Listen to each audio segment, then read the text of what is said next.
की मोहम्मद से वफ़ा तूने तो हम तेरे हैं, ये जहाँ चीज़ है क्या लोहो कलम तेरे हैं। अस्सलाम वालेकुम नाज़रीन, मैं हूँ आपका मेज़बान मोहम्मद अली रज़ा और आपकी खिदमत में लेकर हाज़िर हूँ आपका अपना आपका पसंदीदा प्रोग्राम मेरा पाकिस्तानी। नाज़रीन सामीन, आज आप स्क्रीन पर देख रहे हैं मेरे साथ एक नौजवान स्कॉलर और एक नौजवान कॉलम निगार, बड़ी ही बेहतरीन शख्सियत। मेरी मुराद जनाब इंजीनियर मज़हर ख़ान पहोर साहब से है। अस्सलाम वालेकुम मज़हर साहब। वालेकुम सलाम। कैसे मिजाज हैं आपके? सर अल्लाह के शुक्र में बहुत अच्छा हूँ। सब खैरियत हैं? अल्हम्दुलिल्लाह बहुत ज़्यादा। मज़हर भाई, कैसा महसूस कर रहे हैं? मेरे इस प्रोग्राम मेरा पाकिस्तानी में शुमार हुआ है आपका, तो क्या फ़ीलिंग है आपकी? माशाल्लाह, ये मेरे लिए बहुत एज़ाज़ है कि आपने मुझे इस प्रोग्राम में इनवाइट किया और ये माशाल्लाह मैंने इसकी पहली भी एपिसोड देखी है। माशाल्लाह बहुत ज़बरदस्त है, जो गेटअप बहुत अच्छा है और जो इंट्रोडक्शन होता है इदबा का वो भी बहुत ज़बरदस्त है माशाल्लाह। आपका बहुत बहुत शुक्रिया। अल्लाह पाक आपके ज़ौक़ में मज़ीद बरकतें अता फ़रमाए। और नाज़रीन सामीन, इसी तरह मैं अपना एक नया पाकिस्तानी हर एपिसोड में लेकर के आपकी खिदमत में हाज़िर होता रहूँ। और मज़हर भाई से बहुत से सवालात भी होंगे इनकी लाइफ के बारे में, ये इस कॉलम निगारी के शोबे में किस तरीके से इनकी वाबस्तगी हो गई, किस तरीके से इसमें इन हो गए। मज़हर भाई, अपनी इब्तदाई तालीम के बारे में हमारे नाज़रीन को बताइए और इनको बताइए कि हमारे भी गोश गुज़र कीजिए कि किस तरीके से ये कॉलम निगारी का अदबी जो ये आपका जो शोबा है, किस तरीके से आपने इसको आपने आपको इसमें इंट्रोड्यूस करवाया है? रज़ा भाई, मेरी जो अर्ली एजुकेशन है वो खानेवाल से है। बेसिकली मैं बिलोंग भी खानेवाल से बिलोंग भी खानेवाल से करता हूँ। तो यहाँ पे वहाँ पे जो अर्ली एजुकेशन थी वहीं से हासिल की। ज़बरदस्त। और फिर कॉलम निगारी जो था वो एक्चुअली मुझे ना, जब मैं इंटर में था तो मुझे एक इल्म हासिल करने का बड़ा शौक़ हुआ, उसमें नॉलेज था। फिर मैंने हिस्ट्री बहुत ज़्यादा स्टडी की, लिटरेचर को स्टडी किया और इस्लामिक जो बुक्स वगैरह थी या जो नॉलेज था उसको स्टडी किया। फिर जब आपके पास बहुत सारा इल्म आ जाता है तो फिर उसको आउट करना होता है, निकालना होता है। सही। तो उससे ये होता है कि अल्फाज का मजमूआ नाज़रीन सामीन बड़ा काउंट किया जाता है। ऐसे मौक़ों पर, ऐसी महफ़िल में, ऐसी अदबी महफ़िल में अगर अल्फाज का मजमूआ ना हो तो मेरा ख़्याल है कि इंसान खोखला सा लगता है, जितना मर्ज़ी इल्मी डिग्रियाँ उसके पास हों। जी मज़हर भाई, बात हो रही थी आपकी इब्तदाई तालीम के बारे में। इब्तदाई तालीम के बारे में हमारे नाज़रीन सामीन को बताएँ कि ये कॉलम निगारी की फ़ील्ड में तालीमी काबिलियत कितनी मायने रखती है और किस हवाले से हम अदबी महफ़िल भी अटेंड कर सकते हैं? रज़ा साहब, एक्चुअली ना ये होता है कि मेरी जो बेसिकली इब्तदाई तालीम थी वो खानेवाल से थी। मैंने वहीं से वो हासिल की। तो जहाँ तक आप कह रहे हैं कि कॉलम निगारी के लिए एजुकेशन का इससे कोई कंसर्न नहीं है। अच्छा। इसका कंसर्न आपके आइडियाज़ से है कि आप कितना लर्न कर रहे हैं, आप कितना अचीव कर रहे हैं अपनी सोसाइटी से, आप कितने कीन ऑब्जर्वर हैं कि आप कितना अच्छे से ऑब्जर्व कर रहे हैं और कितना उसको अच्छे से डिस्क्राइब कर रहे हैं। ज़बरदस्त। बाकी जो आपकी तहरीर की खूबसूरती होती है वो लिखने से आती है। आप जो जो लिखेंगे, आप जो जो स्टडी करेंगे, और लिखने के लिए पढ़ना बहुत ज़रूरी है। बिल्कुल सही बात है। और कॉलम निगारी के अलावा भी कोई मशागिल होते हैं इसके अलावा? इसके लिए हमने अभी एक प्रोजेक्ट स्टार्ट किया है अवेयरनेस का, अवेयरनेस और एजुकेशन का, जिसमें आप देखते हैं कि मीडिया जो होता है वो रेटिंग्स के चक्कर में जो हमारी जनरेशन है, जो हमारी कौम है, उसको अवेयर नहीं करता, एजुकेट नहीं करता। तो हमने एक अभी चैनल स्टार्ट किया है एजू अवेयरनेस के नाम से। वहाँ पे हम एजुकेट कर रहे हैं लोगों को और अवेयरनेस दे रहे हैं, जिसमें जो जर्नल चीज़ें होती हैं जिसके लिए आवाम को बताना है। तो ये इस पर काम कर रहे हैं अभी। ठीक है। और इसमें कोई स्पेशल एजुकेशनल सिस्टम भी आ जाता है, मतलब कि स्पेशलाइजेशन जो बच्चे होते हैं उसको भी आप बीच में लेकर के आ रहे हैं कि सिर्फ और सिर्फ आप अदबी महफ़िल को ही काउंट कर रहे हैं? अदबी महफ़िल इसमें मैं मतलब पूरी हम कर रहे हैं जो हमारी सोसाइटी में जो कुछ हो रहा है। मतलब समटाइम ऐसा होता है जो एजुकेशन के लिहाज से, अवेयरनेस के लिहाज से, पोल्यूशन के लिहाज से, पोल्यूशन क्या होती है, फिर रूल्स जो होते हैं, जो rules and regulation, universities colleges वगैरह को भी बीच में इन कर रहे हैं आप? हाँ जी, वो भी कर रहे हैं। साथ में जो हमारी नौजवान जनरेशन है जो इस फील्ड में आई हुई है उसको भी साथ कर रहे हैं। और जो फॉर एग्जांपल जहाँ पे इन्वायरमेंटल पोल्यूशन है उस पर कर रहे हैं, एजुकेशन पे कर रहे हैं, जो डॉक्टर्स और जो इंजीनियर्स और जो सारे, उनको हम इनवाइट करके उनसे इंफॉर्मेशन सारी वो कलेक्ट कर रहे हैं। अच्छा, बहुत से लोग अदब के साथ अपना लगाव रखते हैं और जो अदबी लोग ही कहूँगा मैं, ठीक है, कॉलम निगारी हो, शायराना तबीयत हो, लेकिन आपकी तबीयत ऐसी इजाज़त देती है कि आप किसी और की भी किताबें पढ़ें, ठीक है, अपने से हट के। अक्सर होता है ना कि लोग यार ख़ुद पसंदी की अलामात होती हैं, अक्सर पाई जाती हैं अदबी महफ़िल में जाकर बैठा जाए, देखा जाए लोगों को, यार वो कहते हैं कि यार मेरा शेर सुना जाए, मुझे सुना जाए, मेरी जो बात है वो सही तरीके से सामने टेबल पे रखी जाए, जी, जी। ठीक है ना। आपका कभी शौक़ हुआ कभी किसी और शायर को पढ़ने का या किसी और अदीब की किताबें पढ़ने का? अगर है तो वो नाज़रीन जानना चाहेंगे कि किसको ज़्यादा पसंद करते हैं आप किताबों में, राइटिंग में? शायरी की तो बात आप बाद में करेंगे, लेकिन पहले अदबी बात हो जाए। जो हमारे मेन कॉलम निगारी में किसको फॉलो करते हैं अभी इस वक्त हाँ, बहुत सारे कॉलम निगार हैं, तकरीबन मैं सबको पढ़ता हूँ। उससे ये होता है कि हर किसी के पास हर किस्म का नॉलेज नहीं होता, हाँ। लेकिन हर किसी के पास कुछ ना कुछ होता है, तो जो जिसके पास होता है उसको कलेक्ट कर लें। जिसे हम इल्म नफ़ा कहते हैं, जी। जो आपको नफ़ा देता है इल्म, वो अल्लाह रब्बुल इज़्ज़त भी फरमाते हैं कि ऐसे इल्म की आप तगद्दो करें जो नफ़ा दे आपको। तो मैं हर किसी को पढ़ता हूँ, उसमें अच्छी बातें भी होती हैं, बुरी भी होती हैं, तो मैंने बेसिकली एक फ़िल्टर लगाया होता है, जो अच्छी बातें होती है वो मैं कलेक्ट कर लेता हूँ, जो मेरे काम की नहीं होती मैं उसको रिजेक्ट कर देता हूँ। सही, बेहतरीन, ज़बरदस्त, बड़ी अच्छी बात है। नाज़रीन सामीन, मुझे मज़हर साहब की ये बात बड़ी ही पसंद आई है कि ये जो फ़िल्टराइजेशन का अमल है ना, कि अच्छी बात अलग हो जाए और बुरी बात अलग हो जाए, ठीक है, और मतलब की बात अपनी पॉकेट में डाल ली जाए। आपको भी ओपिनियन है मेरा, एक मशवरा है हमारे कैमरे के तवस्सुल से, हमारे चैनल के तवस्सुल से, और मज़हर भाई की वजह से हमें ये बात हमें भी सीखने को मिली है कि बहुत सारी गैदरिंग में हम बैठते उठते हैं, लेकिन उसमें से अच्छी बातें भी होती हैं, कोई फ़ायदे की बातें भी होती हैं और बेफ़ायदा बातें भी होती हैं। उसमें से हमारे दिमाग को चाहिए कि यार हम क्या चीज़ अलग करना चाहते हैं और क्या चीज़ अपने पास रखना चाहते हैं। मज़हर भाई, अब बात हो जाए आपके कॉलेज के ज़माने की, ठीक है। अगर कॉलेज के ज़माने में भी आपका ये रूटीन वर्क रहा है, अदबी माहौल रहा है, वहाँ पर भी आप कॉलम निगारी तब से स्टार्ट की हुई है या किसी की देखा देखी में आप इस फील्ड में इन हो गए थे कॉलेज लाइफ में? नहीं, कॉलेज लाइफ में जब मैं इंटर में आया तो उस वक्त मेरे अंदर ना नॉलेज और इल्म जो था वो उसकी बड़ी शिद्दत से मेरे अंदर ना वो जोशीलापन होता है ना, एक बड़ा अपना मोटिवेशनल माइंड होता है उस टाइम भी। इवन के वहाँ पे आपको पता है कि एक मार्क्स ग्रेडिंग और इस तरह का एक चक्कर है, दौड़ है, हर कोई लगा हुआ है। उसके बावजूद भी मैं वहाँ पे स्टडीज़ करता था, बुक वगैरह स्टडी करता, हिस्ट्री को स्टडी करता था। तो कॉलम जो राइटिंग थी, ये जब मैं 8th सेमेस्टर में था, मतलब अपनी 8th फाइनल ईयर में था यूनिवर्सिटी में, तब से मैंने लिखना शुरू किया। ज़बरदस्त। और जब मैंने अपनी ग्रेजुएशन, कोई ऐसी तहरीर जो अब तक 8वीं से लेकर के मिडिल से लेकर के अब तक याद रह गई हो कि यार वो तहरीर ऐसी थी, अब तहरीर में ये फ़र्क आ गया है? मेरी तहरीर में नहीं, मैंने लिखना ही यूनिवर्सिटी में स्टार्ट किया। यूनिवर्सिटी में स्टार्ट किया था? फाइनल ईयर में था तब मैंने लिखना स्टार्ट किया, लेकिन बाद में जो उसकी पब्लिशिंग थी वो बाद में हुई, 1 साल बाद हुई। उसमें कुछ आपको पता है कि हमारे यहाँ लोगों को अच्छे से गाइड नहीं करते कि आपने उसको पब्लिशिंग कैसे करवानी है। तो मैंने काफ़ी लोगों से कांटेक्ट भी किया, लेकिन वो एक होता है ना कि एक सीनियर वाला एक होता है, वो फिर हेजिटेट करते हैं बताते हुए, बल्कि वो तो पता नहीं अजीब सा फील करते हैं थोड़ा सा, वो बताते नहीं हैं। तो बड़ी मुश्किल से 1 साल बाद तक दो करने के बाद पता चला कि किस तरह आपने कॉलम को पब्लिश करवाना है। फिर जब पब्लिश हुआ तो मुझे बहुत खुशी हुई, जो फर्स्ट टाइम मैंने पब्लिश किया बहुत खुशी हुई।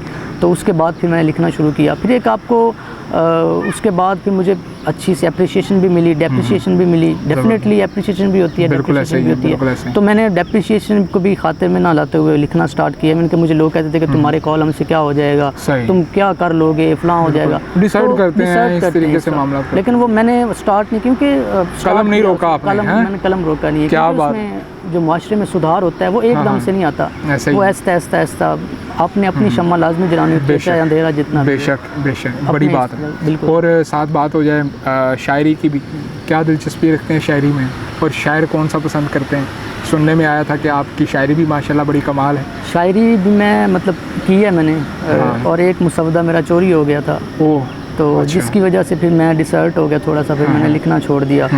फिर उसके बाद नज़ूल भी नहीं हुआ। क्या बात है, इल्हामी होता है ये काम। बेशक। और फिर वो मैंने उसको वैसे ही, क्योंकि वो उसके बाद ऐसे डिसर्ट हो गया, फिर मैंने उसको वैसे ही तर्क कर दिया। फिर मैंने क्या बात है। नाज़रीन सामीन, मज़हर से कहूँगा कि मज़हर हमें एक बेहतरीन सा अपनी शायरी में से कोई हमारे गोश गुजार करें, हमारी नज़र करें, कोई अच्छा सा शेर मोटिवेशनल हो जाए या कोई अदबी हो जाए, जैसा आपको पसंद हो वो हमारे अगर गोश गुजार कर दें तो हमारे लिए एक बड़ी बेहतरीन चीज़ होगी, और हमारे प्रोग्राम के तवस्सुल से आपको याद रखा जाएगा। बिल्कुल। कत्ल दिल का कसास हो, अब तो वो भी उदास हो। क्या बात है। मेरी हसरतों को ढांप दे कोई तो ऐसा लिबास हो। वाह वाह, क्या बात है, क्या बात है। Thank you. बेहतरीन। नाज़रीन सामीन, बेहतरीन। मैं मेरे पास I have no word for this person के बेहतरीन अल्फाज इतनी कम से उम्र में अल्लाह पाक ने इतनी बेहतरीन ज़हनियत से नवाजा हुआ है। अल्लाह पाक से दुआ करते हैं अल्लाह पाक इनके कलम को मज़ीद जुम्बिश देता रहे, ठीक है, और इनके कॉलम, इनकी शायरी हमें पढ़ने को मिलती रहे। मज़हर भाई, आज अदबी महफ़िल बड़ी कम देखने को मिलती हैं, इसकी क्या वजह समझते हैं आप?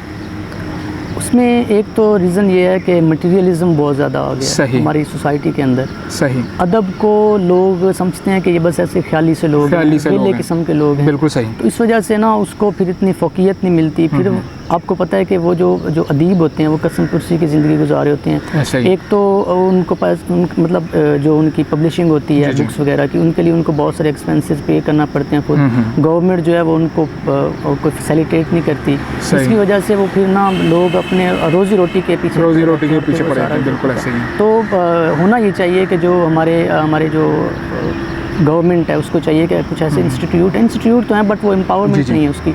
उनको एम्पावरमेंट करें, उनको फैसिलिटेट करें, ताकि वो उनका कलम जो है वो रोटी रोज़ी की वजह से रुके ना, रिस्क की वजह से।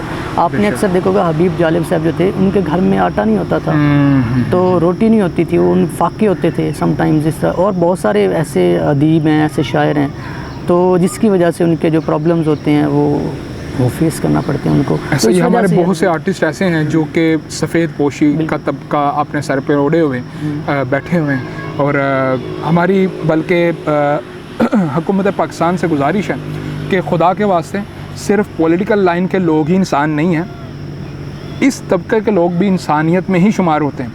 अल्लाह पाक आपकी भी खैर करे और हम पे भी रहमत का साया करे। और हर लिहाज से अल्लाह पाक से दुआ करते हैं कि अल्लाह पाक ये किसी का मोहताज ना करे माँ सिवाय अपने, ठीक है।